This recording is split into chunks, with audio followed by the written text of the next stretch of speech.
তা না হলে যারা পরীক্ষা দিচ্ছেন হড়বড় করবেন না, বুঝে শুনে পড়াশোনা করে আস্তে ধীরে চলবেন। কারণ শনি আর মঙ্গল যেখানে যুক্ত হবে সেখানে একেবারে সাংঘাতিক ব্যাপার, মারমার কাটকাট। কাজেই আবার এরাই আবার কিন্তু যারা নাকি শনি মঙ্গল এক জায়গায় থাকবে তাদের টেকনিক্যাল লাইনটা ভালো হয়ে যায়। আচ্ছা, ইঞ্জিনিয়ারিং পরে যারা হাতের কোনো কিছু শেখে তাদের কিন্তু খুব ভালো। আচ্ছা, শনি তো মানে তুলনামূলক স্লো প্ল্যানেট, আমরা জানি, খুব ধীর গ্রহ। মানে যারা শনির জাতক তাদের উন্নতি করতে বহু সময় লাগে, অনেক। হ্যাঁ, তাদের প্রচুর ঘাত প্রতিঘাতের মধ্যে দিয়ে চলতে হয়। বৃদ্ধ গ্রহ, হ্যাঁ, মানে সবকিছু অলওয়েজ লেট হয়। তাহলে এর সঙ্গে যখন মঙ্গল যুক্ত হচ্ছে, মঙ্গল একটা অগ্নিকারক গ্রহ, তার ফলে কি চেঞ্জেসটা আসতে পারে? এই যে মানে তাহলে কি ধীরতা বাড়বে নাকি ধীর অবস্থা থেকে মাথা গরম হয়ে যাবে? মাথা গরম হয়ে যাবে। মাথা গরম হবে না?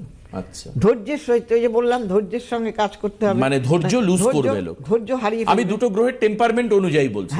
শনি হচ্ছে স্থির, এবার সেখানে তুমি যদি যেমন ধরো সাপোজ ঠান্ডা জলের মধ্যে তুমি যদি গরম জল ঢালো তাহলে সেই জলটা কি গরম হবে না? ঠিক তেমনি হবে তো। হ্যাঁ, আমরা তো শীতকালে তাই করি, ঠান্ডা গরম মিশিয়ে স্নান করি। হ্যাঁ, তো সেই জন্য এই সময় ধৈর্য ধরে কাজ করতে হবে। আমাকে হট টেম্পার হলে চলবে না।